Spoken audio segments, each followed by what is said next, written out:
All right, hello and welcome to League of Vloggers. This is season 4, episode 9. Tonight, our host, as always, we got Curtis James over there. He is to the left of me. No, other way. I'm to your right. Okay, well, I'm going to point in a direction, and he's one of those ways. Our other guest host for the evening, we got Slippy. I think he's down below me. He was here in my absence a couple weeks ago, and thank you for coming back. And, of course, myself, I am Viking Redbeard, a.k.a. Chase. So we got week 8 matches to talk about this week. They were a garbage shit show, and I hated everything about them. Everything. What? No. Okay. Wow. No. Like Golden Guardians, they went 0-2 this week, and okay. it was really disappointing. And then Dignitas went 1-for-1, and that made me really sad. So. To be fair, that's a lot better than they had been doing. Or are you saying you're sad they won a game? No. I'm sad that Dig lost both of their games. No. Dig went 1-1. You just said that. Sorry, Golden Guardians lost both of their Yeah. games. Dignitas lost their day 2 game. Yeah. And I was just like, I hate everything about League right now. I want my teams to be less garbage. All right. Well, I mean, that's what you get for continuing to kind of like a team now that they have Afro mode, though. Fucking You know what, though? I gotta say, I'm proud of you, Chase, that you didn't dump a team entirely because it had a player you hated. Like, you're kind of sort of picking a team finally, and I respect that. For now, it's still early in the year. I could change. Okay. We'll have to see what happens in the off season. Maybe they'll come to their senses and get rid of Moo, and we'll get a real support. Jeff, are you looking for a job? I hear Dignitas is looking for an above average support. Chase, you sound like some like terrible insult. They need a real support. I'll treat them right. Not me. Definitely not me. Yeah, no, you don't play support at all. I did for a minute. I was really bad at it. Yeah. I was very greedy with the minions. I would try to help, and then by help you mean take them? Yeah. I mean, that was when I first picked up League, so I mean, it's been a little while since I've actually played support, but no, I will let the professionals play support. All right, but back to actual LCS. So we did have week 8. It was our first week of LCS being played remotely, obviously, because of the same reason that we're doing this remotely, COVID-19. Everybody knows about it. Don't really have to get in depth on it, but we will be. Wait, what's COVID-19, guys? That's new. Whoa!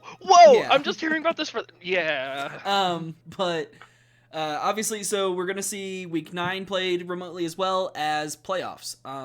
They may be doing them, or I guess they may be doing them in the studio because that's what they originally said, but I don't know.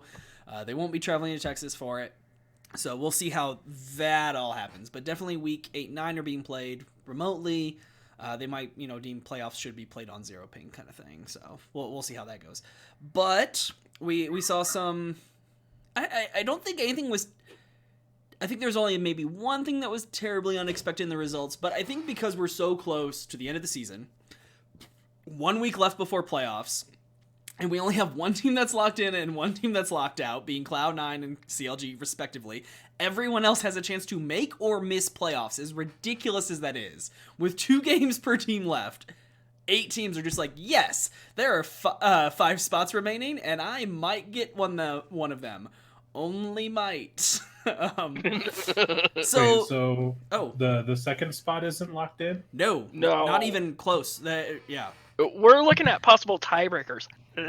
Team Liquid could still finish second, and TSM, FlyQuest, Evil Geniuses could still miss playoffs. The only thing that's locked in is Cloud9 is first, and CLG is missing playoffs. That's it, period. Yeah, I watched these matches and did not pay attention to what the win-loss rate was on some of these, so yeah. That was the soup, as it's been called, the split between that is 9-7 at the 3 teams tied for second, which is now FlyQuest, TSM, and Evil Geniuses. And the bottom is 6-10, which is a tie between Dignitas and Golden Guardians. And they're still not out of it, because that's only 3 games difference between top and bottom. So, yeah. I think a fun way to go through this, though, might be to go just team by team and do a good news, bad news. Good news, bad news. So Ugh. yeah, you can do it in whichever order you want. We'll kind of toss around to each of us. Holler if you want the team, but I'll start off with Cloud9. Boo. Just to set the tone. Do you want Cloud9? Do you have stuff in mind already? Not Cloud9 because there's really not that much to say. I was just saying boo because it's your team. Oh, okay. So Cloud9. The good news is you have the first seed. The bad news is Blabber was kind of inting in week 8. He died a lot, and other teams are starting to look a little bit better.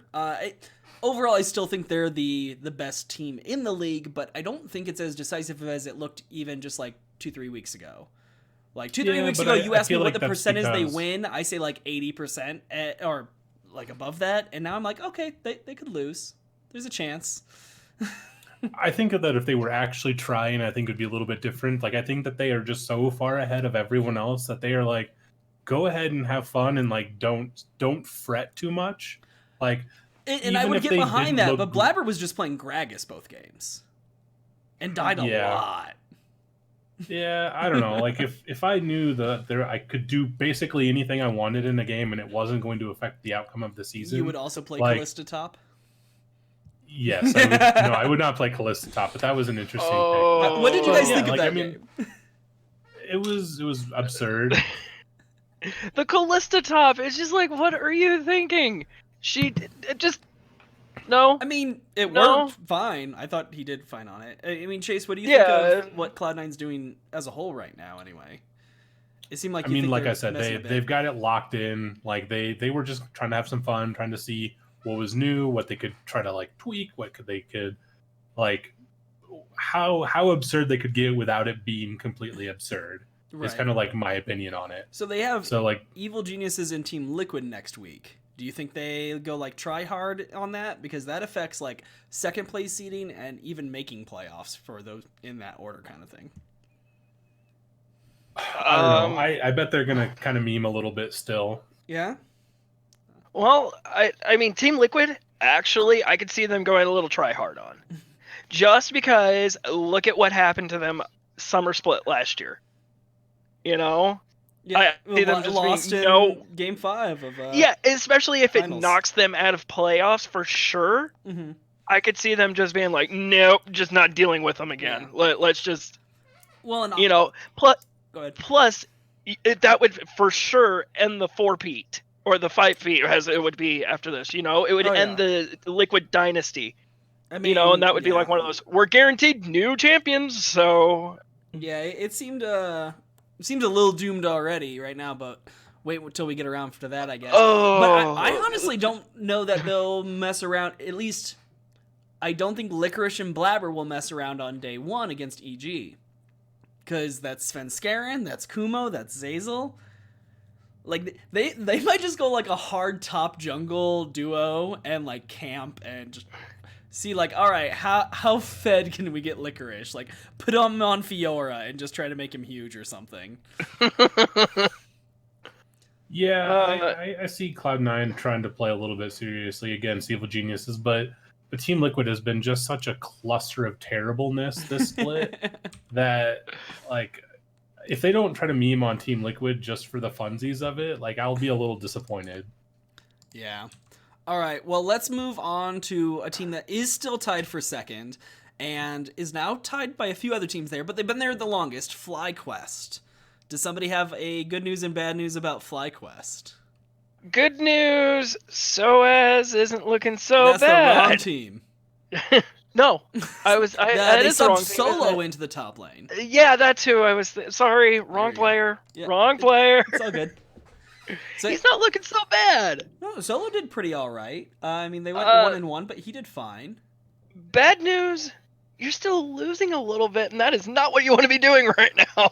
Yeah, I mean, I'm right there with you. Like, they've been in second place basically all split, but if you had to ask me, out of the 3 teams tied for second, like, I'm ranking them least likely to be holding on to second after next week. I can agree with that, actually. I mean, they've got TL and Golden Guardians. Like, those are the games they should be able to pick up. Their opponents have Cloud9 and Immortals. That's a hard week out of those three. And then 100 Thieves and Dignitas. And I feel like 100 Thieves, while they look pretty good, and we'll get to them, like, I don't know. I feel like FlyQuest has been faltering. Like, they just lost 100 Thieves. They lost to... their losses in the back half haven't been bad. It's been Cloud9, Evil Geniuses, TSM, the people who are ahead of, team who's ahead of them, the two they're tied with, and then 100 Thieves here on this week, which is a team that looked really good this week. But, I mean, if you're going to be second, you can't lose to the teams you're fighting for second, it feels like, right? Right. That's the worst part right there, is that they lost to one of the teams that they're trying. Oh, was it both? Yeah, Evil Geniuses and TSM was last week. Okay. 2 weeks ago. But anyways, but you still lose to the teams that you're vying for second place with at the worst time possible. A week before the split ends. Yeah. I mean, they won against Immortals on Saturday. Like, I mean, you guys are overlooking that. Like, they just they're not on a losing streak. They still did win a game. Like, it could be worse. And that's like, a good win. I'm not gonna poo over FlyQuest right now. I think that they're doing the best that they can in a split that they should have no right being this far ahead. True. I mean, nobody expected after last split when they ended the year with like 3-4 wins, like just something absurd, and they come in and they have resurged so much.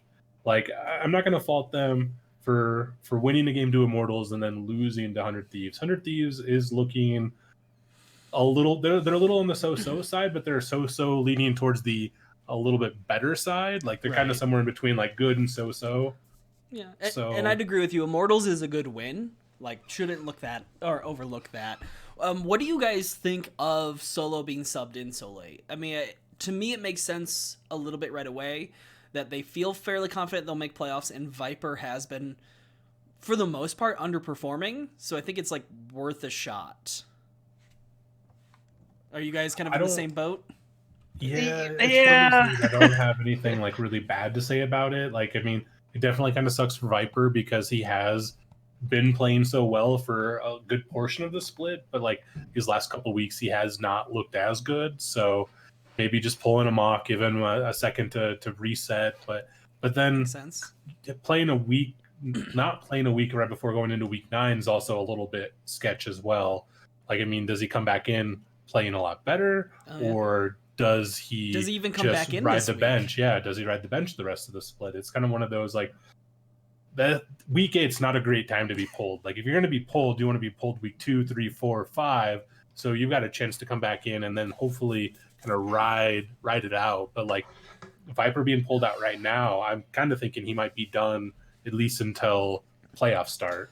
Yeah, I mean, although it does also give FlyQuest the opportunity in playoffs to sub those two back and forth, if they, want to force the other team to plan pick and bans that involve Riven, and then it's like, well, we're playing solo this time, so you better have planned for not involving Riven too, or we're playing Viper this time. I hope you actually planned around only having 2 bans, or you give us Riven. the flex player, yeah. So, that'll be interesting. So Chase, the next team who's been in second the longest, has been TSM. They're still there, tied with FlyQuest for second. What's our good news, bad news on TSM right now? They're still here. They're still looking mediocre. I mean, they're another one that of is those a very teams, succinct good news, bad news. You're still here. You're still looking mediocre. I don't know. I don't have a lot bad to say about TSM. Like, I really am enjoying the teams that have been playing so well forever coming in this split and just kind of floundering. Like, I mean, TL like kind of has fixed themselves a little bit. TSM has they just haven't been that number 2 spot, that number 3 spot. Like, and I'm really glad that they are not that number 2, 3 spot right now. I mean, like, it's so weird because, like, obviously they're tied for second right now, and on the weeks where they've gone 2-0, you see them, and you're just like, okay, this team is better than FlyQuest. They're the number 2 team.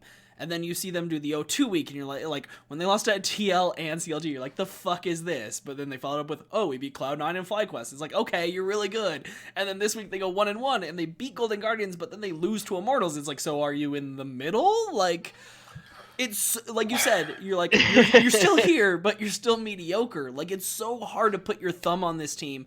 and figure out how good they are. And I can't decide if it's because I think they keep trying too many things or they just really are that inconsistent.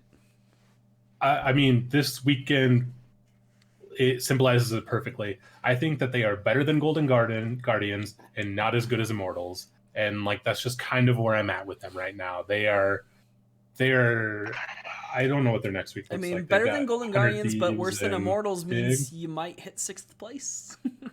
See, that's the thing, though. I don't agree with that. Where do you think I'm looking at 5-6 for them is where they land. I don't. I think they land in at least 3rd, 4th.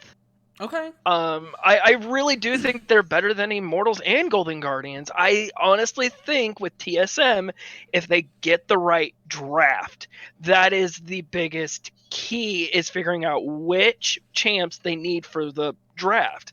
Because you see Bjergsen pop off on a certain one, I'd say, they're going to ban out Syndra on him. But if he can get a carry mage and get going, draft works. It's the same with every position on that team. You look at Acadian, or not Acadian, jeez. Yeah. Jungler. Yeah, Dardoch, there we go. Thank you, Dardoch. Yes, you look at Dardoch. I mean, if he's on Sejuani, yes, he does okay, but I would prefer to see him more on like a Lee Sin or something like that. Yeah. Yep, Broken Blade. Give him Aatrox. For crying out loud, give him Aatrox. Give him Set if you can get it. That's by far his best champion. Oh yeah, absolutely. But you know what I mean, though, is that give them champions that they have shown they're good at. Draft that way, plan the draft around that way, and have their backups and everything. Use what they did against Cloud9. They were aggressive. They were, they took it to Cloud9. If they do that with multiple more teams, I think they'll see a lot more wins. So, Jeff, here's my question for you then. You said you think they're, better than both those teams, Immortals and Golden Guardians. And it sounds like what you're saying is they're better than that team, like, when they have the right draft. So if we include how they've been drafting, which seems to have been very hit and miss, how good of a team are they all holistically? If you include that as part of how good they are. Where do you put them then? Second. I could actually see them. You think they're definitely second even with their bad drafts? When you thought okay. you said they were I'm third, sorry. Yeah. I'm sorry. Yeah. Okay. Like I'm saying, you include their drafting how they've done it. I'd still say third. This third, fourth slot still? Okay. Yeah, because you have the good drafts, but then you have the bad drafts. Quit doing the bad drafts, you'll do just fine. If they quit doing the bad drafts, I'd see them at least being able to take it to Cloud9 during the if it was Cloud9 TSM during finals. Okay. Yep. Yeah, I mean, and I don't think you're wrong. Like, if they can fix up the drafts, that team probably has another 2 wins, and all of a sudden, like, you're not even worried about getting the 2nd seed. You're just like, oh yeah, we've got it. But here they are they're 9-7, and there's some of those losses like to Team Liquid and to CLG that you're just like, I'm sorry, like, they're the teams they've lost to. Team Liquid twice, Immortals twice, CLG once, Cloud9 once, FlyQuest once. I'm sorry, the ones you lost to twice were TL and CLG? What the fuck? I mean, and Immortals, but that one at least kind of makes sense. Yeah, I mean, it does, but it doesn't. They are the only team in the league that TL has beaten twice. Same for CLG. Immortals for me is one of those teams where I'm just like... They only lost to CLG once. I said that wrong. Yeah, but Immortals for me is like one of those teams where it's just like, Urgh. Yeah. Well, so let's drop then from TSM, and the newcomer to the tie for 2nd place is Evil Geniuses. If either of you two want to grab this one for good news, bad news, you can have it. Otherwise, I'll take it on. I don't have anything bad to say about them. I think that Svenskaren's been looking better. I think that Bang has been playing with the team a little bit better. Jizuke, like, he had a pretty rough start. Yep. And then right around like week 4 or 5, he kind of like got his act together a little bit. Yeah. I don't know. I think that they started off so disjointed. Yeah. And they have kind of come into their own a little bit. Like, I think they're looking like a pretty solid, like, team. And I agree. I was going to say, my good news for them is you are tied for 2nd. You look like you might actually be the 2nd best team in the league. The bad news is your out schedule is Cloud9 Immortals, and you've already lost the head-to-head against TSM. So the bad news is good news is you're probably the second best team, or you're very possibly the second best team. The bad news is you're very unlikely to actually get that seed because it took too long for you to get it together. I would agree with you guys on that. Evil Geniuses, it looks like they got the communication finally rolling. They understand what they're doing. Zazel, I can think of a few times, on the Tom Kench. I can't remember which match it was, but he was just on point. He was doing the devour right at the right moments and getting in there and everything for it. So, I would agree with that. The good news is you're tied for second. You're not going to get it. I'm sorry. I really look for TSM to do better, get going with it, and realize we need to draft as well as we did against Cloud9 if we want the second seed. Yeah, Evil Geniuses, though, I've been really impressed the last 2 weeks. They're on a 5-game win streak at this point. Golden Guardians, FlyQuest. Really? Yep. Golden Guardians, FlyQuest, CLG, which is a decent win right now. It's easy to discount CLG from the first half of the split, but this is with Pobelter, and they've looked better. They're not winning much more, but they look better. CLG, Team Liquid, and Dignitas. There's not a lot of marquee wins in there. It's the FlyQuest win mostly. But they've looked so well put together, and putting on a 5-game win streak, even if it's against lower competition, is so important for a team to become more cohesive, to get some confidence. And I think they've got a shot at getting a 1-in-1 week if, against Cloud9 and Immortals. Most likely the win obviously would be coming from Immortals, but they've looked good enough. Like Chase said, Jizuke is popping off. Bang and Zazel are looking more cohesive. Sven Skaren's getting around the map and helping everyone. And Kumo, I remember the first 2-3 weeks I was coming in, Kumo was just never anywhere near any team fights. He wasn't involved in anything, and he seems like he's actually a part of the team now. Shit's going down, and oh look, Kumo's actually there, and he participates and helps the team. And so it seems like it took a while, but these players are finally finding their own as a team, and I think part of that also is Kumo realizing he doesn't need to be a carry at all. When you look at this squad and who's on it and how you're playing, it's all right, Kumo, you're playing weak side. Sven Skaren's going to get Jizuke popping off, and then he's going to take it down bot to Bang and Zazel. Just don't lose the lane. And Kumo's kind of fallen into that, and he's now able to, play that lane quietly and not lose it, and then also show up for the team fights when it matters.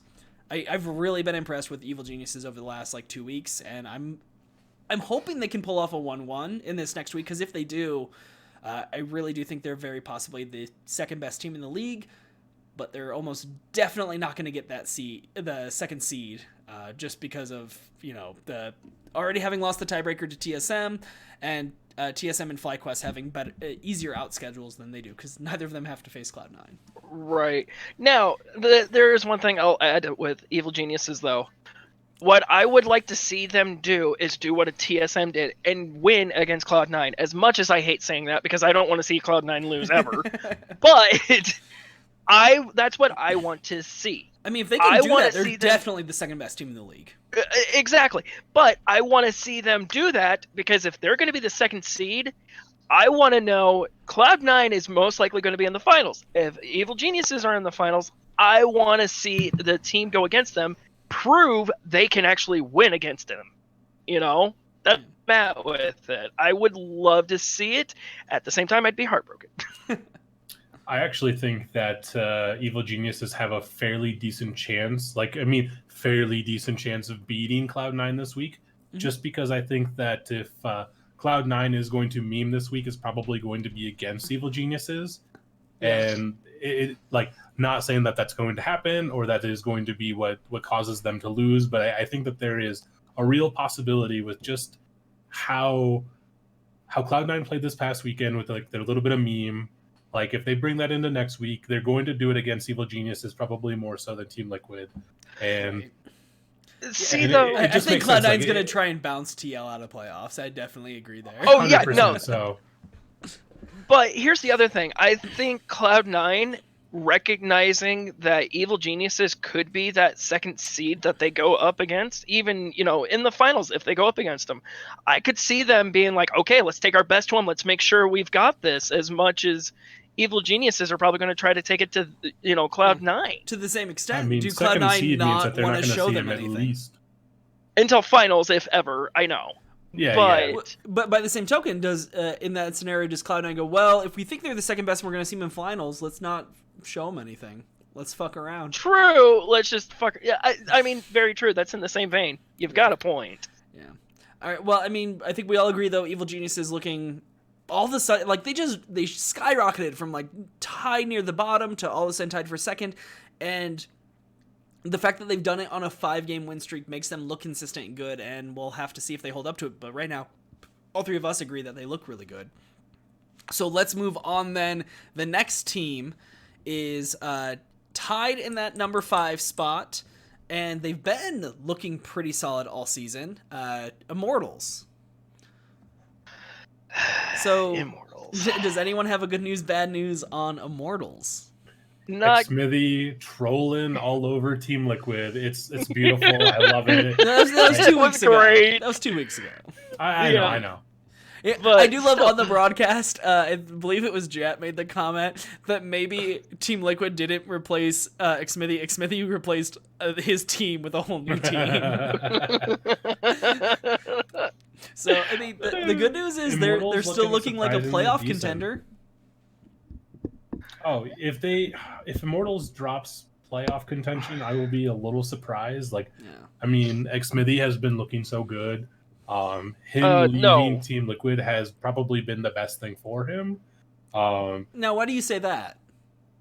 I mean, Team Liquid definitely wasn't holding him back last year, but if he would have been on Team Liquid this year, Oh, yeah. I didn't even think about that.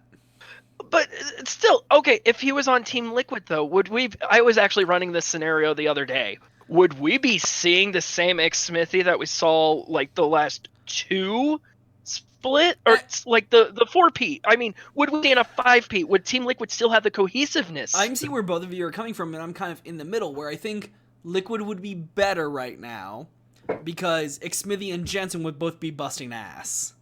Right. And not that Core JJ's not, but when you're not in your own lane, like, the other, or you're not the dominant person in the one duo lane, like, it doesn't matter as much. But, like, Jensen's been trying so hard all split. Broxa wasn't there, so we're not counting anything against Broxa. But it doesn't seem like Impact and Doublelift are pulling their fucking weight. Oh, absolutely. And that alone has this team almost ready to, like, miss playoffs. So I think, like, I guess I'll last hit this because we'll talk of Team Liquid in a bit, but, like, Right. I don't know. I think maybe they'd be doing better, but not good enough to pull their shit together until maybe it was too fucking late. But, like, because maybe there wouldn't be a sense of urgency, because it's like, oh, we're just in the middle of the pack, no big deal, instead of like, oh shit, we're tied for 9th. But Immortals themselves, like, I think Xmithy has been showing how good there's so many reasons to have known he's been good. Like, he's been one of the longest serving players in NA. It's him, Doublelift, and there's one other person who's, like, been around since the beginning. Aframu. They've all been around since, like, season 2. Jake Xmithy is, like, the oldest of those 3, age-wise. And he's been to Worlds, like, every single year. Him or Sven Skaren, I think, have been in every single NA finals, and often both of them. Like, he is the Doublelift of NA junglers, where he's just always one of the best, and yet he gets overlooked because there's always another star player on his team. It's been Doublelift when he's been on Immortals, or when he was on CLG. When he was on Vulcan a long time ago, there weren't really star players at the time, like, because everything was so new. Like, when he was on the other Immortals team, it was, like, Cody Sung and Pobelter, and, like, he just gets overlooked all the time. But we're looking at this season right now, and this team that's who's looking better and better by the week, Xmithy, and, like, you're seeing all these players, Apollo and Hakuho again after Alltech was in, like, these players who are kind of like, oh, you've done well, but you're either at the end of your career or you're not quite good enough. In the case of like Hakuho, Apollo, Alltech, generally that's kind of the saying about them. And you're seeing all these players on this squad, and it's just like, nah, we're going to make playoffs. Fuck all you. And I think Xmithy is the captain of that ship, and he's the biggest reason they're succeeding. I'd agree with that. Yeah, I mean, Xmithy has been making them look so good. Aka has been kind of started off a little bit rocky. He started off good. He got a little rocky, and then he has come back to being like good again. Hakuo, like after a little bit of like a rocky, like last couple of years, like maybe just like last year, but like he has come back and like for him. He may not be the star player on Immortals, but he is definitely far from the anchor holding them down. So I don't know. I don't have anything bad to say about Immortals. I think that they are only going to get better. Yeah, Jeff definitely had something to say there about Aka. I do. I no, replace him. He is the one thing holding that team back. Bottom lane, they're all looking good down there. Hakuo, he's doing a lot better than I ever thought he was going to do. That's just me though. So as like you said, looking better, and then Xmithy, dear God, he's rocking it. But I think Ika is the one weak link in that team. Now, he's still a rookie though. Like, I mean, it's really hard to like. Is say, he? Yeah. Oh well. Okay. He's an NA rookie. And actually, I think he's a major league rookie because I believe he came from the French league, not from LEC. So.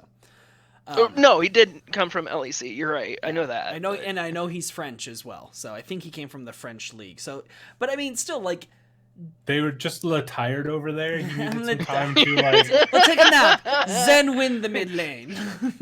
I guess my question though, like, obviously he's new to this level of competition.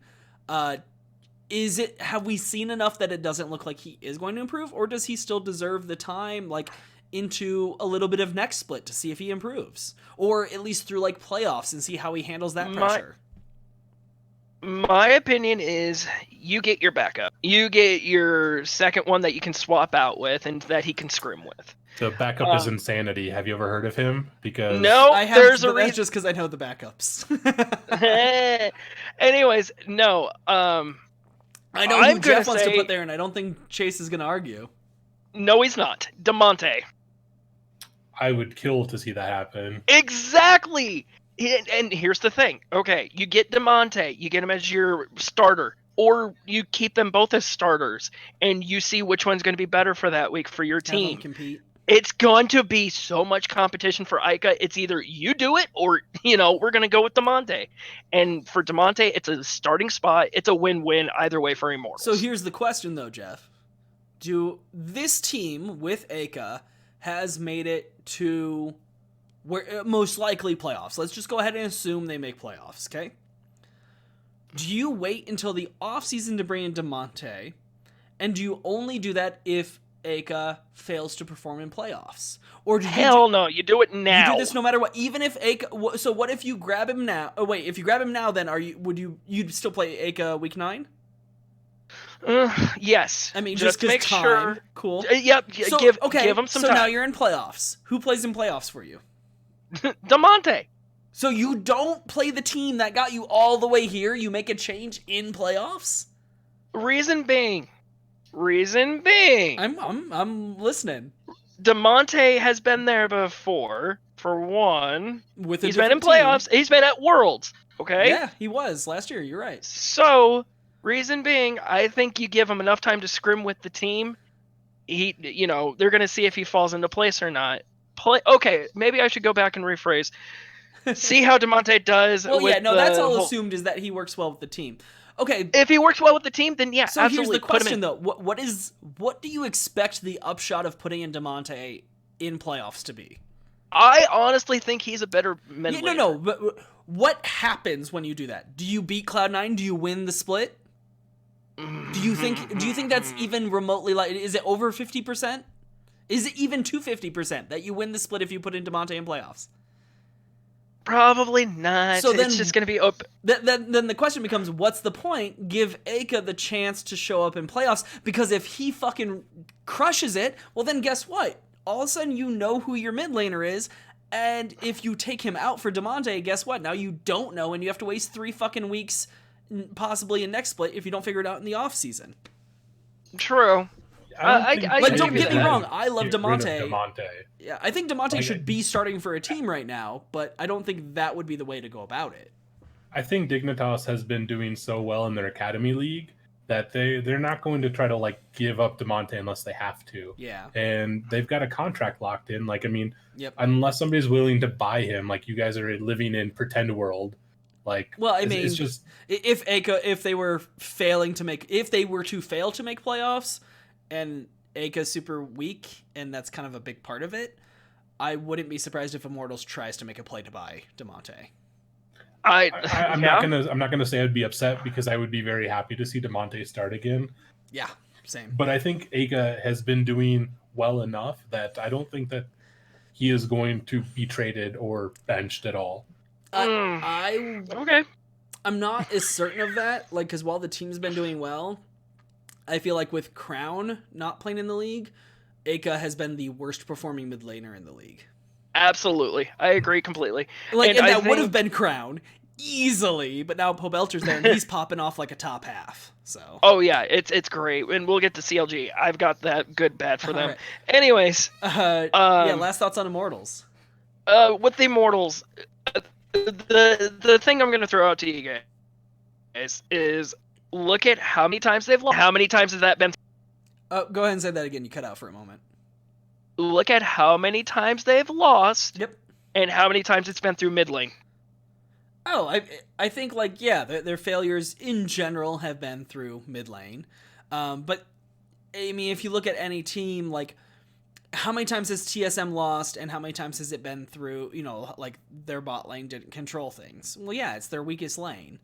Like, that's, like, granted, TSM's more so losing in team fights and stuff, but, like, yeah, I don't think there's any question that Aka is the weakest, or mid is the weakest spot on this Immortals roster. Like, I don't think that's going to surprise anyone. I'm not going to lie. I would like Immortal so much more if they have Demonte. All I'm going to say. Yeah, I think everyone here would be happy with the team that has Demonte starting. All right, well, let's go to the team that is suddenly tied with Immortals. And by suddenly, I mean they were still tied last week. 100 Thieves also rocking the 8-8. This week they pulled a loss from Cloud9 and a win off of FlyQuest. So I'm going to throw this one to Chase. Chase, do you have a good news, bad news on them? 100 Thieves? I've got one if you don't have it. And they're 8-8. That's the good and the bad. I think, honestly, so bad news is you're probably not going to make it out of the first round of playoffs. The good news is Ryoma is paying off. This kid is suddenly showing up and looking like... It was him and Aka for most of the split were looking really poor. And all of a sudden, like, they're like, no, it's an Oceania player. It's going to take him a little while to get his legs under him. But this kid's going to be good. We have faith. And all of a sudden, he looks good. He looks like a legitimate LCS mid laner. And I think 100 Thieves did the right thing by getting him and keeping him in. And just, you know, saying, no, we're gonna focus. This kid's going to get good and we're going to be fine. Because it really looks like it has happened. Wasn't it Papa Smithy who said that? Yeah, Papa Smithy's the one who went looking for him, yeah. Like that, yeah. He asked other people as well and got some good feedback, but Ryoma was the one he had in mind. Papa Smithy's from Oceania as well. Oh. Like, he was a caster in Korea, but he himself is from Oceania. Oh. Yeah. Okay. I don't know. I think that their team has been very mediocre. I think Meteos has been not as great as he could have been. He looked much better last year, and then they pulled him, and he came back this year, and I haven't been as impressed with him as I wanted to be. Well, it wasn't last year. It was 2 years ago he left 100 Thieves. He was on Optic all year last year. Sorry, that's what I mean. Like, he played last year, but then like he got pulled as well from Optic. No, he didn't. He played all season. It was Dardoch was on the bench. Really I think him and Dardoch traded for the first couple weeks of spring, but he played all of summer. Okay. I Could have sworn I saw him sitting on the caster's desk. Well, when they didn't make playoffs. Okay. Yeah. Sorry. But no, I agree with you. I think he looked better last year on Optic than he does now. I agree with that too. Meteos made me sad. He was actually one of the junglers I liked watching last year. And I think Chase is a big Meteos fan as well, watching his playstyle. I like Meteos quite a bit, and it's very sad seeing Meteos do so poorly on 100 Thieves, and then watching the benched Dardoch behind him come out and do much better this split. Like, I mean, granted, I like Dardoch a lot better than I like Meteos, but it's just a little bittersweet seeing somebody that was benched behind somebody that you thought was not as good of a player as the person sitting behind them. Yeah. So, I mean, what do you think the prospects are for this 100 Thieves team right now? Do you expect them to actually pull that 6th seed and make it in playoffs, or do you think they might fall below that? Or rise above and get better? With Team Liquid sitting right behind them, I would very, very easily see them miss playoffs. Now, realize Liquid has FlyQuest and Cloud9 to finish out, whereas 100 Thieves has TSM and CLG, right? Yeah. Oh, shit. Okay. Sorry. I'm just putting in perspective because I know those off the top. Yeah. No, I see that here now. Fuck, I don't know. I see that here now. I mean, do you think TL's the better team than 100 Thieves right now? Because I think that actually says a lot about 100 Thieves. Overall, yes, Team Liquid's 100% better than 100 Thieves. No, not overall, like their potential, like right now, how they're playing. Oh. No. The existent iteration of these teams, which one's better? 100 Thieves. I think TL is still better with raw talent, raw strength. Like, I mean, hey, I think raw shit don't mean shit, and if you're just shitting on the Rift. Yeah. Well, like, I think they're very close, but TL should be better. But like, I watch them play, and I have a hard time actually believing they're better. Like, if you take off all the name tags and you watch these two teams play, like, God, you're hard pressed to tell me that this isn't Golden Guardians. Like, when I see either of these teams, because it's like, oh, that team looks like they should be able to pop off, and then you see them do some stuff, and you're like, don't know what that was. Like, and Golden Guardians has been that team for a lot of their existence, where like you see like these flashes of like awesome shit, and then you also see flashes of shit. No. I'm going to put more. I mean, yeah, with TSM as their Saturday match, and then CLG, they're going to come out with a 1-1. Yep, most likely. And I think that's pretty reasonable. That CLG match is going to be so. I mean, I guess both matches are so important, but assuming they lose to TSM, all chips are on the table for CLG match. Oh yeah, Team Liquid's got FlyQuest, Cloud9. That's rough. Like, that's we might be looking at 100 Thieves going, we have to win against CLG, and TL going, we have to beat Cloud9 somehow. Like, that could be a tense day for those two teams. Yeah. Okay. Sorry. Looking at the out schedule, I think 100 Thieves probably have a little bit better of a chance. Like, I mean, unless Team Liquid really pops off and they take a 2-0, which seems pretty unlikely with how they've been playing lately. Yeah, I don't know. We're in this like weird state where the matchups they mean a lot more than they did 2 weeks ago. Yeah, well, yeah. When there's only 1 week left. Any last thoughts on 100 Thieves? I hope they don't win. You said you hope they don't win? I hope they don't win. Okay, well, because you want TL to make it into playoffs, I guess. No. In this fantasy world, Dignitas and Golden Guardians they inch by. Oh, all right. Well, we can't quite get down to those two yet because their records are even worse than the lone team at 7th place, Team Liquid.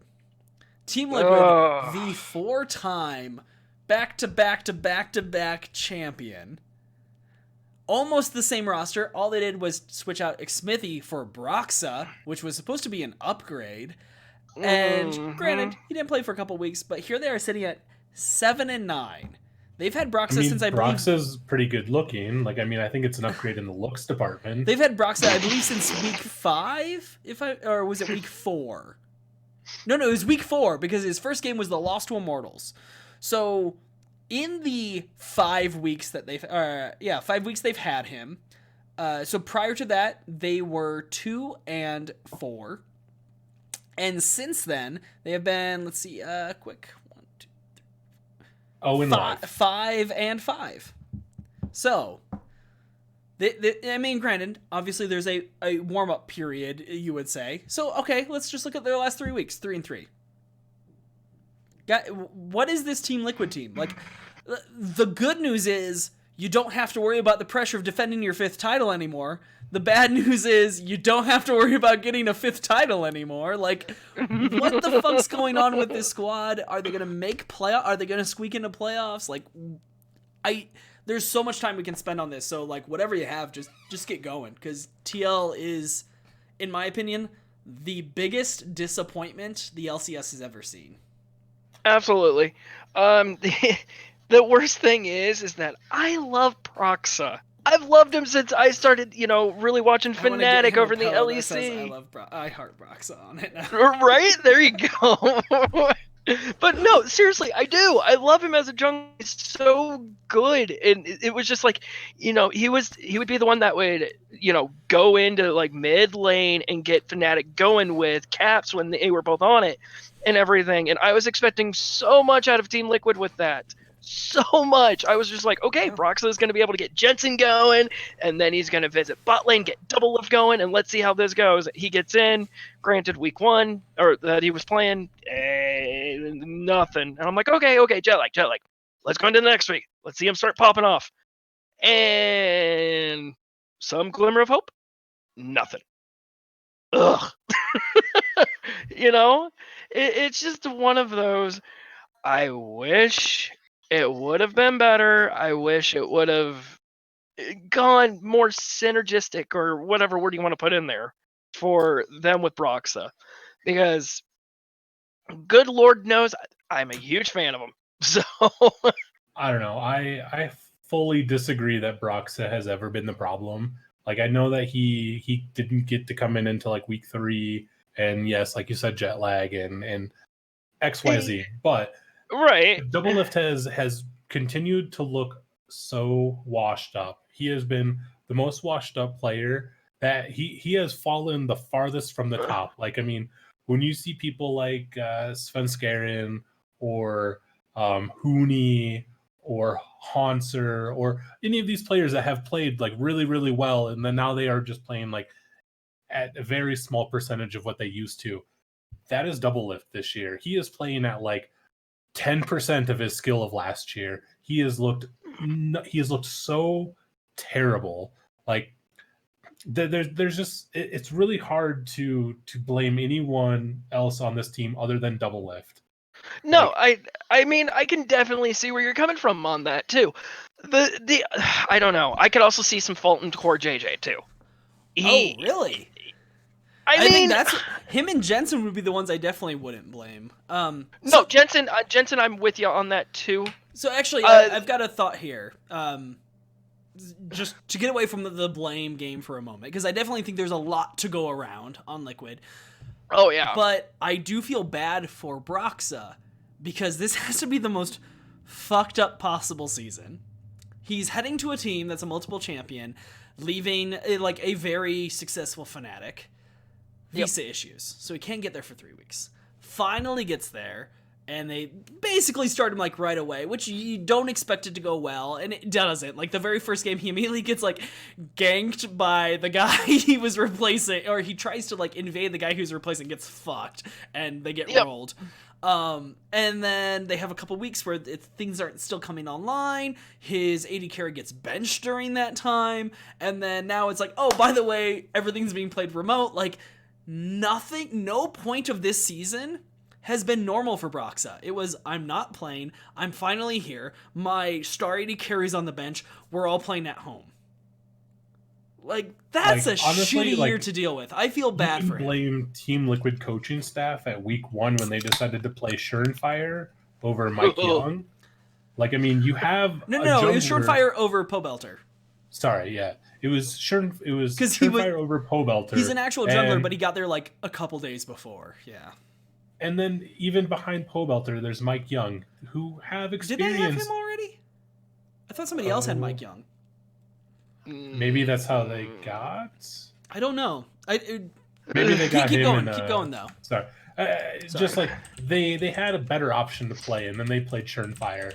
And like nothing against Churnfire, he's basically a rookie as well, but he comes into this shit show of like, this isn't the role that I typically play, because he was a mid laner, I'm pretty sure, right? Sure. No, Pobelter was a mid laner. And you're right, because Liquid picked up Mike Young back in November.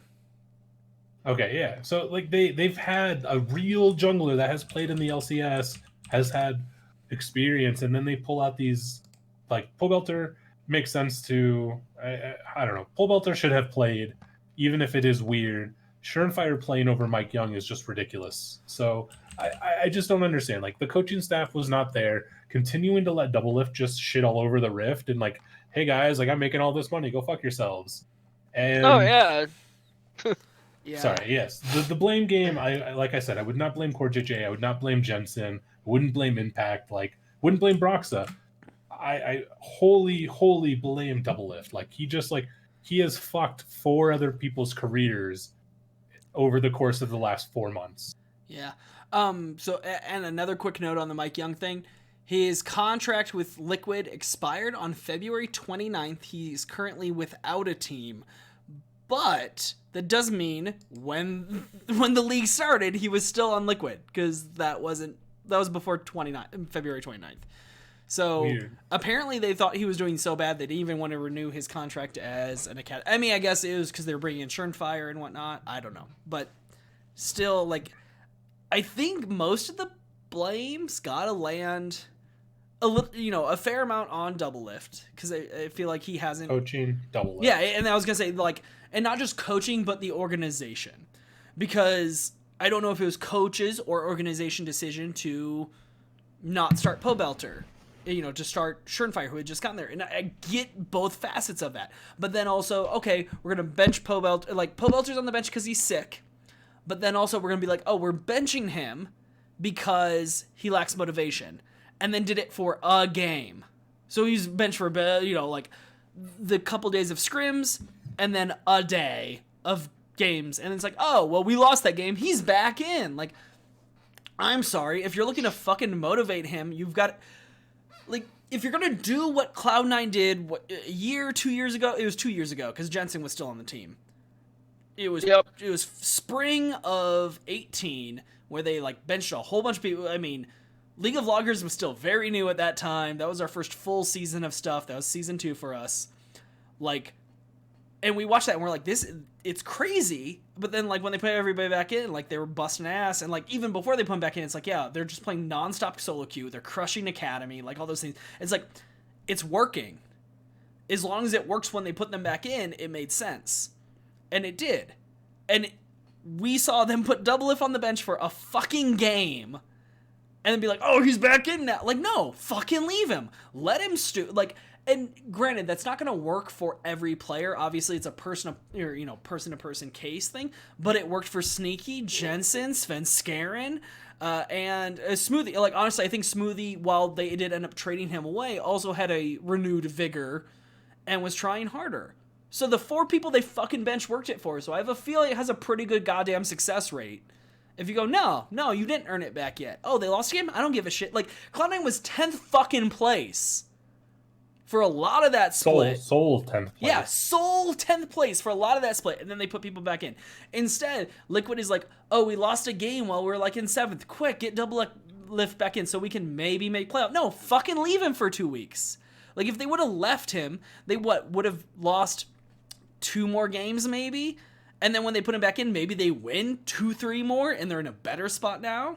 Like, they've got FlyQuest and Cloud9 left. I do not expect them to win more than 1 game this week. They might beat FlyQuest, and I do not think they'll beat Cloud9. I think Cloud9 will relish knocking them the fuck out of playoffs. I will be shocked if that game takes longer than, like, 33 minutes.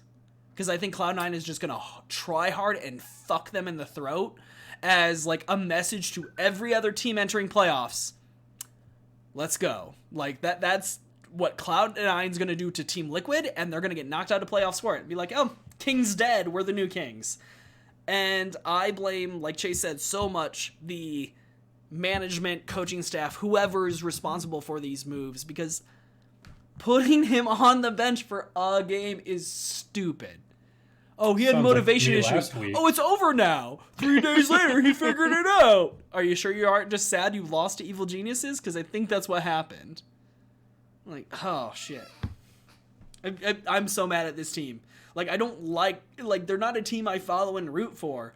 But any team that's mismanaged pisses me off. Losing, and I'm so glad that they are almost out of playoff contention. Yeah, like, hopefully they rework a bunch of stuff. And I honestly think a lot of these players are going to just, like, be trying harder next split. Don't get me wrong. And they'll have the time to have gotten together.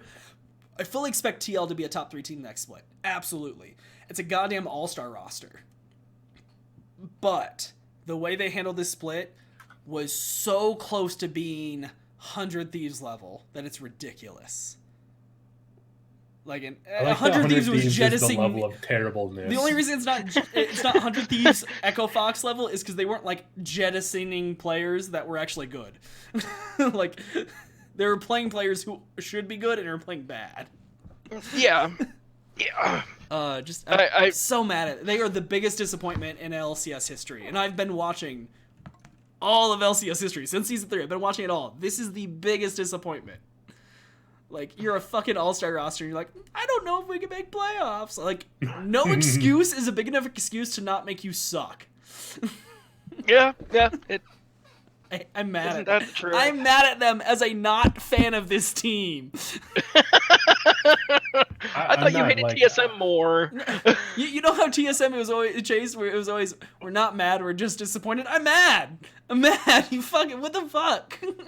I don't know. Like, this has been the first season where I've been like a little bit more invested in things because it's not TL just steamrolling everyone.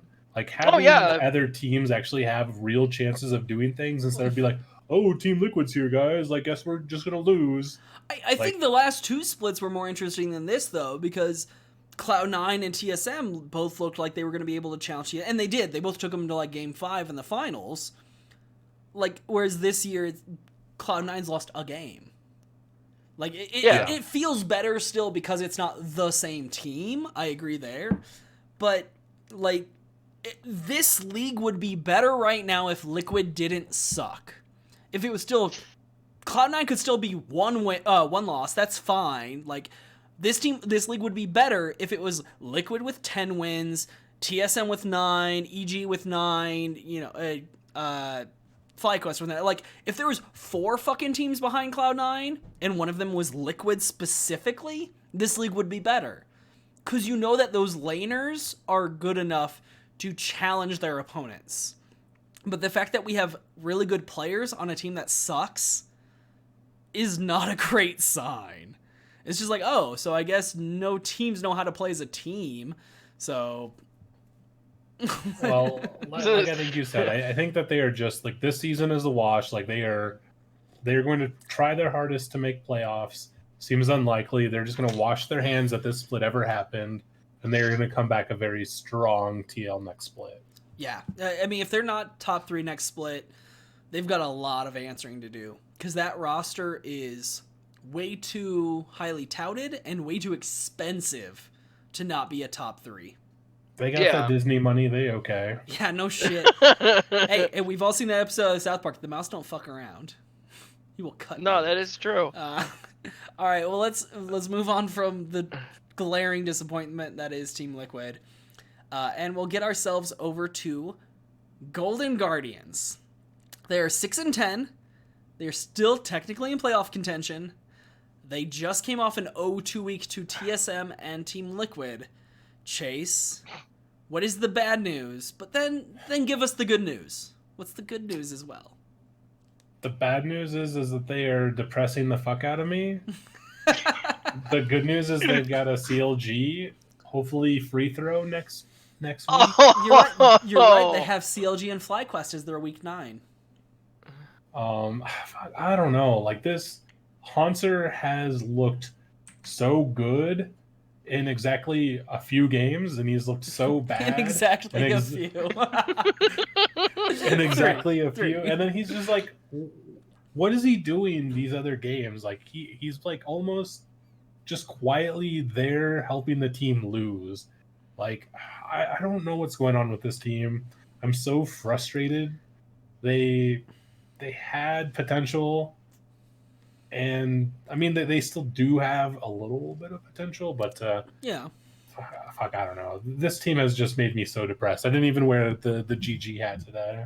Yeah, this team's interesting for me because I mean at the beginning of the season, I don't have I usually have the sheet in front of me of like where we rank them. Actually, I guess I can flip over that because I have it on our prediction sheet. I ranked Golden Guardians as last. You ranked them as 8th. Like we averaged them out at 9th.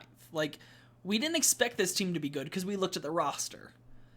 But the thing that disappoints me about this team isn't the underperforming of Hanser, because I feel like I've made it known on this show that I think Hanser should honestly kind of be relegated to tanky utility champions. I think he's really, really good at that, and every now and then he pops off on a like duelist, and so he wants to play a carry, which every player everywhere does. Yeah, would every support love to play fucking Brand and Pyke every game? Of course they would. But if you play Tom Kent, you're going to win more games. You know, things like that. And I feel like Hanser... Well, okay, we're talking pros. Okay, fair enough. But, like, and I feel like Hanser is that mentality for a pro top laner. He's like, no, give me the Aatrox, give me the Fiora, give me the Jace. Like, it's like, dude, just play fucking Maokai and Ornn, please. I mean, obviously not Maokai right now. He's not meta. But, like, just play Ornn every game and you guys will be good. You'll win games. Play some Urgot. Bring Urgot back. Yeah, Urgot. Urgot. Yeah. You just want the new skin. That new skin is pretty dope. I do like it. Yeah. I don't play Urgot. I love when Riot tells the League community don't let your memes be dreams and makes the skins that people ask for. But no, like I think that Hanser, granted I don't think Golden Glue's been popping off, but I think he's been fine. I'm blanking on the jungler. Chase, help me. You've got Closer. Closer, yeah. Closer started off really hot, and he's kind of cooled off, but I think that's a team-wide thing.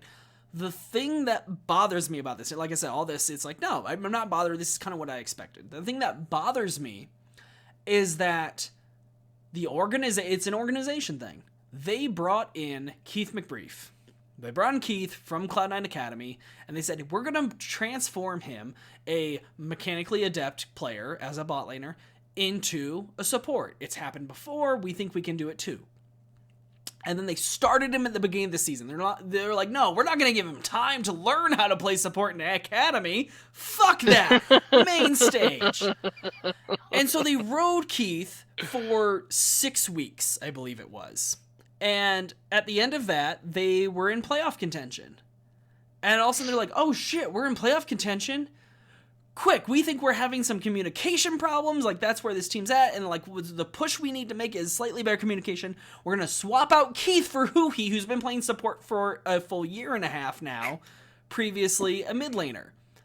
It's like, okay, so you made fucking Keith play when he wasn't ready and put all the goddamn pressure on him, and he fucking showed up. Granted, he had a terrible first, 2 weeks. He was getting caught out a lot. There's a lot of solo deaths. Guess what? The team's still fucking having those. And he popped off in that game against Liquid, where he had the perfect hook, and then they just won bot lane. They just straight up won bot lane off of a fucking great play by him on Thresh. And a couple weeks later, they're like, you know what? Let's put in Huhi. Nothing's changed. Nothing's got better. All you've done is fuck Keith's development. He was doing fine. He was continually getting better. Leave him the hell in. If he's the reason, this is the same beef I had with Jeff's thought of, get DeMonte and replace Aka. No, Aka got you there. No matter how much they've lost because of him also, give him the chance to continue developing. The same goes for Keith. If he's the reason you're in playoff contention, why the fuck would you sub him out right now? And if you miss playoffs, you deserve it because you changed the formula at the last minute for no really good reason. Like, you can't tell me that Haunter's not fucking up some of their games. So why is Keith the sacrificial lamb for you? And instead you're going to miss playoffs. And granted, you might have missed them anyway, but if you did, at least you gave Keith more experience. You showed him you have faith in him. Instead, what you did was like, you're okay. Like, you made me play fucking week 1, but then when it matters, when I can get us to playoffs, you take me the fuck out. I don't trust you as an organization anymore. I don't trust your judgment. I don't think you have my best interest in hand. And if somebody else offers me a spot, which they probably won't, but if they would, I'd fucking take it and get the hell out of there. Like, it pisses me off when organizations fuck shit up, and that's what Golden Guardians did right here in my estimation. No, that's a good point, and I didn't even think of it that way. God damn it, I stand for Keith. Before you put it about. Right? No, I didn't realize. When I was saying that about Aka, that's a good point. In all of that, going back to that messes with a player's freaking head. Absolutely, and that's a really good point. So thank you for pointing that one. But anyways, back to Golden Guardians. At this point, I didn't want them to make it to playoffs anyways, so I'm kind of glad they're not. If looking like they're going to. You didn't want them to make it? Why not? Somebody hates underdog stories. No.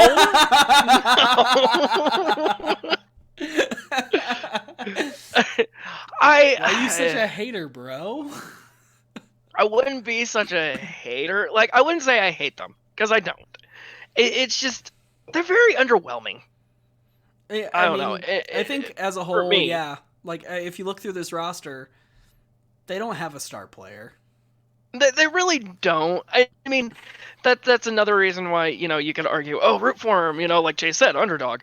But at the same time, it's just like, okay, you guys have been playing. If you're going to really start popping off and show us something different here, something to kind of be like, okay, let's get beneath, or let's get under these guys, let's keep going, they should have shown it. I like to and they didn't. Some guys. Sorry. So you walked away for a second when I was talking about. Oh, I heard it all. Oh, you did hear everything. Okay. I took care of myself. So when I was talking about Haunter being like a tenth of where, okay, so Haunter being kind of like a tenth of where he used to be, like he should have been the star on this team. He had potential, and then he didn't get better like everyone else on like the other teams did. Yeah. Like instead of getting better, he regressed or stayed the same. Yeah, I mean, I think my take on Haunter, as I mentioned, like it stays the same because. Like you're talking about his potential and you're in where he was and you're looking at TSM, right? When he was on TSM. Mm-hmm. Yep. But when he was on TSM, who else was on that squad? Other good players. Sven Skaren, Bjergsen, Double Lift. Like, yeah. You slap me on a roster of fucking, all-stars, unless they just focus me and camp me, I'm going to pop the fuck off sometimes. You know, like not me, but you know what I mean. Like, yeah. And I feel like he was a product of that team being by far the best team in the league. And somebody could make that argument right now about, say Niski on Cloud9, or like, not that I think Niski's bad by any means. I thought he was like probably the second best or maybe best mid laner last year because I feel like people underperformed. Or you could say that about Licorice, because Licorice has had a down season. You're like, oh, the only reason he doesn't look like trash is because all of Cloud9's so good. But I think he's just playing weak side all day. I think with that TSM team, they just got so far ahead of everybody that Haunter was able to pop off. But I think it was meta a little bit at the time. He played at a lot of like Gnar. And like Gnar's dangerous when he's little, but the moment he goes Mega Gnar, guess what? I'm a giant fucking tank with a lot of CC. And like that's what I want to see him play now. I think he wants to play duelists, and he's not that player. At least not with a lot of top support around him. And sadly, Golden Guardians has no top supports. Like, I think Closer can be. I think this team should be built around Closer going forward. I absolutely believe that. But if you're going to tell Closer's me... the... Oh, no, go ahead. Go ahead. I was going to say, Closer is probably the one shining star I see out of that. And he's actually the reason why I'm like, okay, Golden Guardians, let's see what you do here. Yeah, I definitely think he's who you build around because he has shown some great stuff. Absolutely. Especially early this split. But I think the rest of the team I don't know if it was a lack of funds or if management was kind of going a different route, or maybe they just weren't able to attract talent because of what their track record is. I mean, all of those things are possible, and it's probably a combination of the three of them. But you end up with a team of middle-of-the-road players, plus an import who popped off and can very well be a top player, but he's not going to be top if no one else on his team is. Like, one player never carries a full team. Ever. Like, no. The closest we have to that, I think, is, like, Xsmithy right now in Immortals, but I would be lying if I didn't say, you know, the rest of Immortals had some good players. Like, I don't think Soaz is at his peak anymore, but I think he's a damn good player. So, you know, like, I just don't think Golden Guardians has that. I think maybe Golden Guardians is the team that should get a couple veteran players and take some risks. Like, as much as I like Golden Glue, maybe they take a risk on somebody like DeMonte and give it a shot. I don't know. I wouldn't be upset with that. Like, I feel like Golden Guardians, like, one of their biggest issues has been their bot lane since I've started following them. Like, they haven't had a strong bot lane ever, I don't think. Like, I mean, to this split's credit, Keith did look really good while he was playing. But I mean, FBI never looked great. He was always there. He would always, like, show up occasionally. I still was surprised they didn't make Keith compete with FBI for that slot, because I think Keith might have been able to bump him out personally. Yeah, and that's the other thing. Why do you a good 80 carry and throw him into support and then leave your mediocre 80 carry and make him your main? It's just like, why would you start him over Keith McBrief? Like, I mean, if history has any credence here, you never bench or make a Cloud9 Academy player change what they did. I mean, because even Zeyzal, it took a while here, but all of a sudden, like, or like, I mean, he's not a cat, he wasn't Academy or whatever, but like, I guess like Smoothie went to Academy for a bit, but like, even he's pretty solid right now still. Like, if they come from Cloud9, just let them fucking play. Yeah, like they struck gold when they were able to pull somebody from Cloud9, and then they made him swap roles behind a lesser good. I mean, I can see the argument thinking that FBI was better or the same, like, because Keith has a long history in the LCS of not being good enough to start. So I get it. But yeah. I personally didn't think FBI had shown me anything that Keith hadn't. Yeah, and I mean, the problem probably became, like, we picked up this good entity. Who do we make change roles? Because, like, I mean, the other support is Huhi. And Huhi also hasn't. He's a role swap too. He used to be a mid. I don't think Huhi's been good for a couple of years now. Same. That's why he's not a mid anymore. So, like, it's just like, I don't get it. Like, Keith wasn't bad enough to make him role swap. Huhi was, but yeah. FBI over Keith. No, I think this team has some issues. They need to grab a, like, true support, somebody who's played it for a long time, or just ride with Keith and see if he can get it done by the end of the year. Like, don't go back to Huhi, because he's played support for a full year, and he obviously wasn't good enough to start for somebody at the beginning of the season, so he's done. That's fine. Get rid of it. Like, let him play Academy. I don't give a shit. But either ride Keith for a full year, see if he can become, you know, a great support, because, like, Core JJ, Afromoon both used to be 80 carries. Cool. Maybe Keith can do the same. Whatever. But you got to give him the fucking chance. And then if that doesn't work, get a different support. In the meantime, you need to swap something somewhere else. Whether and I think, honestly, yeah, it's your bot laner. I think they need to get a real 80 carry, and I'm sure they were one of the teams that was trying to get Sneaky. And because there was lots of, I know there was several offers for Sneaky, and Sneaky turned them all down because he said specifically, like, the teams who offered him were not teams he wanted to play on, which is basically saying, I didn't want to lose for money. And I have a feeling Golden Guardians I'll fucking was lose one of for those... money. Hire me. Yeah, well, he can play solo queue and cosplay for more money, or as much money. So fair enough. I think Golden Guardians was probably one of those teams. They're probably still one of those teams who are going to try and get him in the gap between splits. But unless you're throwing fucking fistfuls at Sneaky, They've doubt got you can Golden get State Warriors money. They've got money. Like, there is no lack of money I on doubt that team. that the Golden State Warriors ownership is like, hey, let's spend Huni money on Sneaky. Because Maybe I think they're Huni smart enough money, to but, not like, they even could spend throw Huni money him- on Huni. they could throw Sneaky a nice little check. It would be reasonable. Yeah. It'd probably be more than what he's making cosplaying and streaming. Maybe. I mean, He's always that been would- a very that would have to successful be- streamer.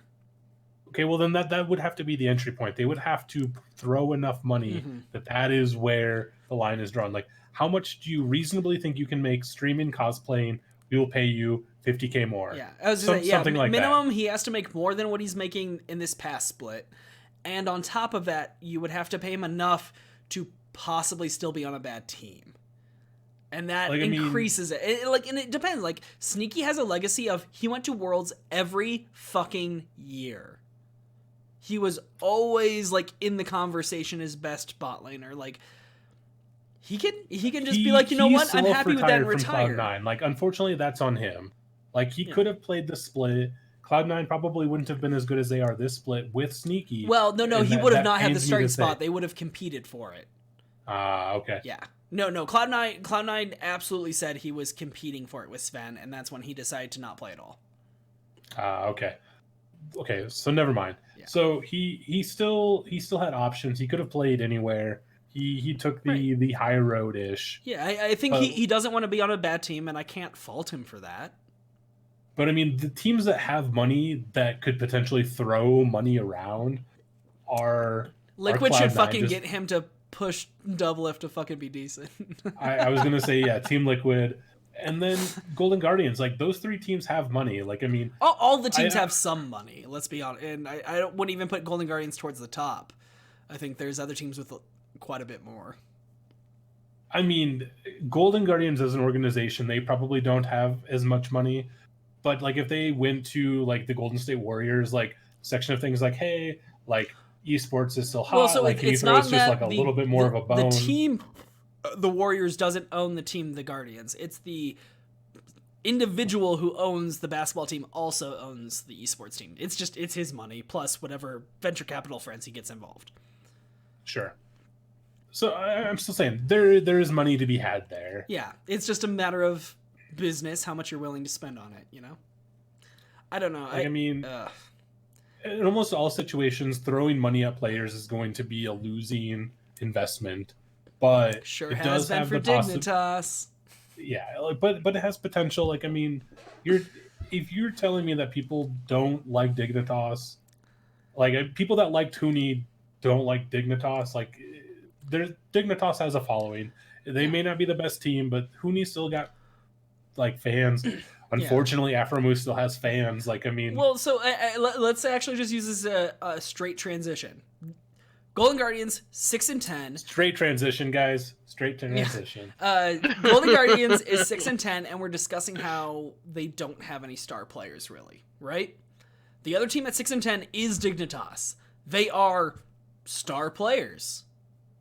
Like, I mean, so they've got Huni on top, they got Froggen in the mid, they got Afromu at support, Johnson's supposed to be this hot commodity, new 80 carry coming in NA, and the one non-star thing would be Grig and Acadian, currently Acadian, starting in the jungle. Got both of them from TSM, because you're like, well, they break junglers, and Cloud9 repaired one, so maybe we can repair both. Don't break them, they neuter them. Yeah. That's different. Well, Cloud9 repaired one of them, maybe we can repair both of theirs. I don't know.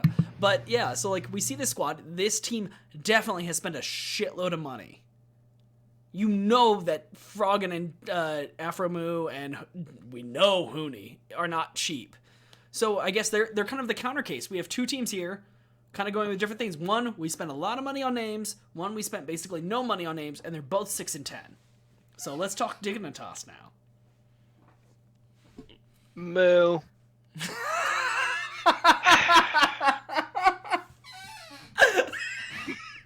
If we could flush Afromu down the toilets, put him, like, train him to CLG or something, like, I'd be all for that. I think I broke Curtis. Oh, that was so good, because it was like both you commenting after him, obviously, but it also seemed like you were just like calling a fat, ugly girl a cow. Like, what do we think of Dignitas? Moo.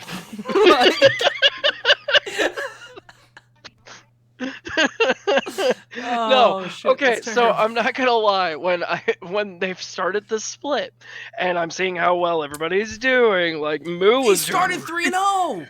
Exactly, and I was like, Moo's back, Moo, my boy. After that whole thing, I was like, yes. Now, fuck this team. They started 3-0. Since then, they have gone 3-10, with their wins being over CLG, Immortals, and 100 Thieves. Now, granted, it was a recent CLG game, so like. But it was also an old 100 Thieves game, so it's, take that as you will. Like, CLG has the same record as them over that period of time. They're both 3-10. I'm sorry, 3-10, yeah. Like, CLG started with 3 losses, Dignitas started with 3 wins, and since then, they're we're both 3-10. Like, fuck. I think that switching between Grig and Acadian was a mistake. I feel like they should have ridden one of them out, started with one of them and ridden them out. Like, I don't think that either one of them were ever the problem. Okay. Hooney, for as much as I love Hooney, like I love him as a person, as a player, he pops not off, so much. Like, he pops off maybe 2 out of every 6 games. So we'll say a third of the time. Like, okay, I'll give you that. Like Froggen should not have been played over DeMonte. He looked so good at the start of the split too. Like, he won week 1 MVP, didn't he? Yeah, he was the week 1. But then, since then, of course. He did look so good at the beginning of the split, and then I agree with Chase. As soon as he started going down, it should have been DeMonte. Look how much on fire he was for Academy. What are the odds we see DeMonte in week 9? 0. None. You're right. You're absolutely not gonna happen. I for as much as I'd love to see DeMonte, like, we'll get some Tanner time, but Tanner time. I don't think we're gonna be seeing it. Like, the problem with that is Froggen's a name. But it's not that DeMonte doesn't have a fucking following. I mean, yeah, okay. Froggen was retired before he came back with Echo Fox. Like, I mean, he was. I agree that Froggen is a bigger product name, because DeMonte is new. DeMonte hasn't won anything. I get it, but I don't think if you're talking just straight from like, business, building a name, getting a brand, like, then fuck it, you ride Tanner time and you make that the biggest fucking thing possible. I just they should have. I don't know what the front office at Dignitas was thinking, because I know that their offseason originally, their thing was they were not getting rid of Vulcan. Because tons of teams wanted Vulcan. Everyone fucking wanted Vulcan who didn't already have a support. They're like, no, we're keeping them for sure, right? They were like, nope. They told Vulcan, they're like, we're not trading you, we're keeping you. You are a quintessential part of this team. And that makes sense, because I thought Vulcan was very good. And then eventually Cloud9 kept upping the money until, Jack Etienne's like, I will give you $2.5 million or whatever the fuck it ended up being. I think it was $2.5 million for Vulcan plus another like $250,000 or whatever the fuck it cost him to get Johnson from TSM Academy so that Dignitas could have him as well. Like, it was a massive fucking trade. And like, obviously at that point you can't turn down the money. Like, and that's what Jack was doing. It was just like, no, eventually, like, it's enough that you can't say no. Yeah, I saw Goose. That was fun. You're like, Waddle. Yeah, well, so, it's not fair because Gypsy's over that way. I can't over just your shoulder. Like... I don't know. But like, so we had all of that where originally they were gonna play. Oh God, everybody's fucking off. Everybody's like, let me go get my cat. I want my cat. But yeah, like. They were going to build around Vulcan, and I don't fault them for eventually taking the money, because they were offered enough, it made sense. But then, when they're like, okay, we're not building around this support anymore, they're like, we're building around Hooney, and like, we're going to build around this 80 carry we just got. Cool. So how do we fill this team in? We fill it in with a kind of washed up looking support, and a kind of washed up looking mid laner. Like, they had DeMonte, Like, granted, I'm sure it would have cost them more to re-sign him right away than it did eventually, because I don't think he got an offer from anyone, and so he probably ended up taking a lot less. But, like, I would have thought it would be a lot better to be like, hey, let's keep 2 parts of our Worlds team from last year, the one that made that crazy run through the gauntlet and at the end of the season, to keep Huni and Damonte, switch out the jungler because Lyra just wasn't good enough. We've got a new hot shit AD carry. Honestly, I don't think they probably had enough money to keep Cody Sun. I bet he got a big ass offer from 100 Thieves. And I don't know who they had Vulcan. They had traded Vulcan. I don't know what they were going to get for support at that point, but probably could have gotten fucking something. I don't know. I mean, it's the Devontae piece that doesn't make sense. You had a name associated with your brand who started to exist on your brand and was good, and they just threw it away. They're like, Froggen. And I don't think Froggen's bad, but from neither a team composition or a branding level do I feel like Froggen over Damonte makes sense in 2020. Yeah, I don't know. I think that Froggen was a good pickup if they didn't have Damonte, but he's having Damonte, the bench. Yeah, he's there still. It's so absurd. So, like, this is like the same situation where I was pissed off at 100 Thieves for having, or I'm sorry, Optic for having Dardoch sitting behind Meteos. It's just like, why do you have somebody that is clearly good enough to still be playing in the LCS riding your bench? Like, I mean, great, your academy team is on fire this year, but who gives a fuck? Like, you're not making any money off of your academy team. You make money from your regular LCS. Yeah, Dignitas Academy is crushing by far in comparison to their LCS team, which is not to say that if you put in the academy team they would win or do even close to as good as the actual team's doing. But it's just like, when Cloud9 and TSM Academy were doing well, they were also pushing their LCS team to be better. It was like, oh, we have good in-house scrims, and it makes that team better. And those teams, were challenging Team Liquid for the title, which they didn't get, but they were there. They were at the top of the league. And Dignitas somehow has this fucked up reverse version going where it's like, well, we're towards the bottom of the league, but we have the top in Academy. Like, who gives a shit?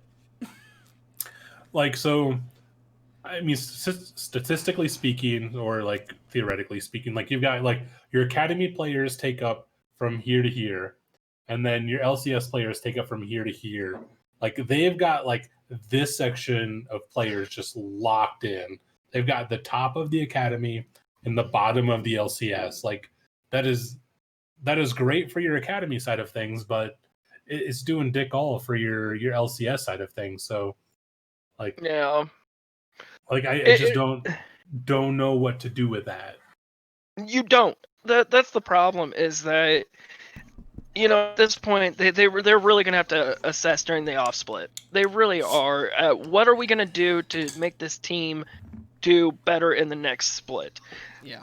Personally, here's the thing: is that, do I see them letting Damonte go? I don't even know. Are they gonna keep Froggen in? Who the hell knows? The one I do want to see them keep is Closer. I would love to see. Not this team. No, isn't it? I thought that was on. Closer was Flyquest. We talked about him earlier. Oh yeah. This is Acadian's currently starting, and Grig is on the bench. Closer's on Golden Guardians. I think Johnson, their AD carry, should absolutely stay. I think he's good enough. He just doesn't have a good team around him. Yeah, I mean, I could see Acadian if he could get his shit together. They definitely shouldn't have both Acadian and Grig, because that's just a recipe for disaster. It's like, oh hey, you guys fucking had some weird back and forth on previous team. Let's get both of those. Like, that doesn't make sense to me either from a roster building standpoint. Why would you grab two people who have a history in that way? Unless they're unless you were going after one of them, he's like, hey, I really want the other dude because we're good practicing partners or some shit. Like, if that's the case, great, but I doubt that's what happened. Yeah. No, I really would like to see Acadian stick, just because I think he could do a little bit more work, and I think he's actually got potential for being a good jungle for them. I think either of those players can be good. Yeah. The kicker is that with Froggen, go back and reassess. Should we bring in DeMonte? Should we keep Froggen? I mean, yeah, Maybe if make they them all miss compete. playoffs, I fully believe that DeMonte should start next split. I think he should play the first 2-3 weeks next split and see what happens. Make them compete for it at the very least. Well, no, at the very least.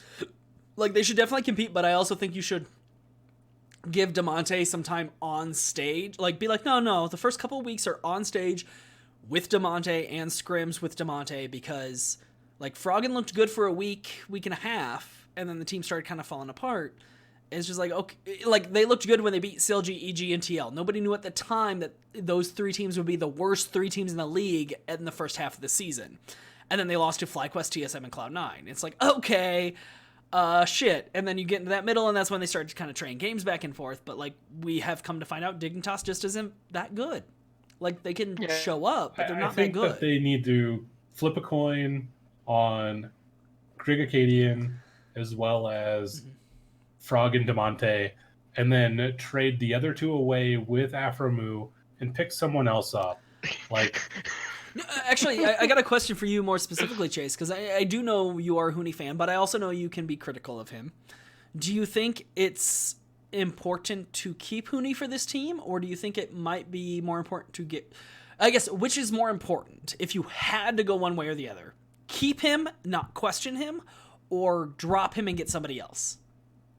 Which would... I think Huni's as good as his jungler, and when you've got 2 different junglers coming in and being inconsistent, like, I mean, I don't think Huni's good on his own. I think Huni's as good as his jungler.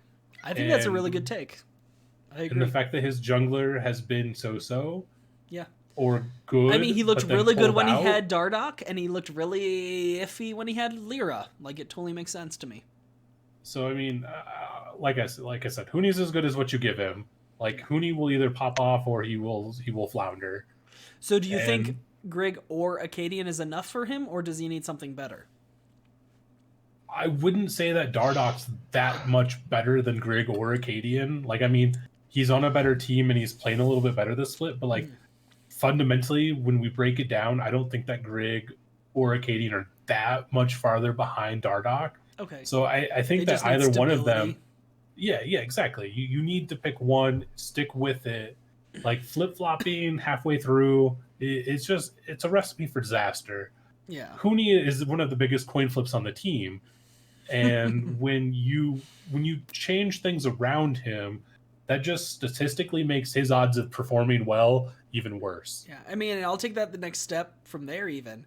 I think if they give him one jungler and they get a good support who's good at jungle support synergy, I mean, I think Smoothie... I don't think they can get Smoothie at this point, but I think Smoothie would make a lot of sense. Like, he's a consistent support who we've seen play well with junglers, where it's like, okay, they're doing fine in bot lane, he makes his first back, and he comes straight out of base and follows the jungler for, like, a top lane gank. We saw him do it on Cloud9 back in the day. Like, we saw him do it on TSM a little bit last year. Like, I think that would make sense. I think a support like that would upgrade your... my Echo Fox roster come back. Like, I mean, if we could get Huni, DeMonte, and Smoothie, I think that would be a pretty good... Oh, I wasn't even thinking about it. That's right. Smoothie was on Echo Fox during that period, wasn't he? Shit. And then either take Grig or Acadian and go all in on them. Stop being wishy-washy with them. Yeah. And I don't think they have a chance at getting Smoothie, unfortunately, but... Yeah, no, I agreed. All right, well, let's close it out, guys. We're going to move to the one team, not tied for anything, the one team who is guaranteed to not make playoffs, CLG. They are sitting at 3-13. They won 1 game in the first half of the split. They've won 2 in the back half, and they've had Pobelter for that back half. I mean, the good news is Pobelter looks good. The bad news is you have no playoffs. Yeah, the bad news... Well, yeah, I guess I would say actually the other way. The bad news is your split's over. And the good news is you look like you've made one change that's going to improve your team. Or you could even say the bad news is you need to make more. I think Pobelter's the right choice for the mid lane. I assume they put him just on like a split contract. And I absolutely expect them to have signed him to a Season 1 plus at this point, if not more. It would be ridiculous if CLG is not planning their next split and next season around building around Pobelter, I feel like. But what does this team need to do to have a shot at playoffs next split? Because they just went from the third place team the previous split, and all they did was swap out Power of Evil for Ruin and Biofrost for Smoothie. And they went from third place to last. Like, dead fucking last. No even fucking chance of them being anything but last. All right, so Smoothie happens to be on this terrible team that we're talking about. Yes, sir. Dignitas should get in contact. Be like, hey, we'll give you Froggen, we'll give you Grig or Acadian. They don't want Froggen. They've got Pobelter, right? Okay, sorry. Fucking A. That was goddamn mids. I know, right? Give him Grig or Acadian for... Okay. Give him Grig or Acadian plus Ole, and give us Smoothie. They have Ole on the Academy for Dignitas? They do, yeah. Okay. Ole plus Grig for Smoothie. So that would mean Wiggly gets subbed out for Grig, and Smoothie obviously changed to Ole.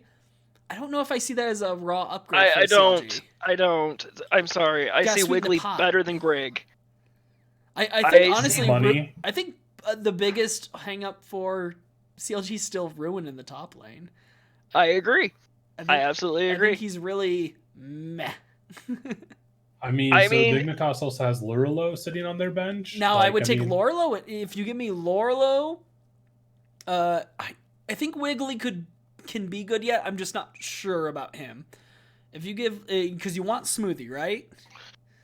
I mean, this isn't a fantasy world. Yeah, no, where fantasy I don't world, see of this course. actually happening. Give me... But yes. Give me either Afro or Ole, whatever CLG thinks is better. Give me Lorlo. Trade Afro, Lorlo, boom, Smoothie. That seems like a solid trade. I could get behind that, yeah. They get not only a top laner, but a replacement for Smoothie. I mean, Afro move... Yeah, no, because you would have to give me a replacement support, because I assume Smoothie is better than either of the supports I'm getting from 100 Thieves, so I need a massive upgrade elsewhere. And I think Lorlo can very well be an upgrade over Ruin, personally. Although, problem... What's that? Get rid of Stixaid, too. They started win one of the games. Was it last week? Week before? I don't fucking remember. Stixaid should be good. That's the fucking problem with Stixaid. He's so fucking good. He's played so fucking good at times, and then other times he just shits the bed. He's only as good as the team, ever. If the team's good, he's great. If the team's not good, he's terrible. I mean, their out schedule is Golden Guardians and 100 Thieves. Like, at best, they beat Golden Guardians. Oh, at best, they go 2-0. They could 2-0 this. I don't think it's likely. I think they're probably going to go 1-1, but they could 2-0 that week because Pobelter is making this team better. Yeah, I mean, I think they beat TSM. I think they're going to go 0-2. Well, yeah, no, that's very likely. I think the most likely is they go 1-1. They beat Golden Guardians, lose to 100 Thieves. The next is they lose to both, and then they beat both. Like, that's my order of ranking of the possible outcomes. But I still give, like, a 20% chance to them beating both. I'd say, 20% they beat both. 40% they go 1-1.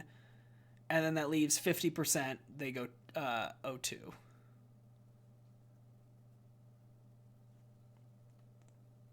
Yeah, I don't really...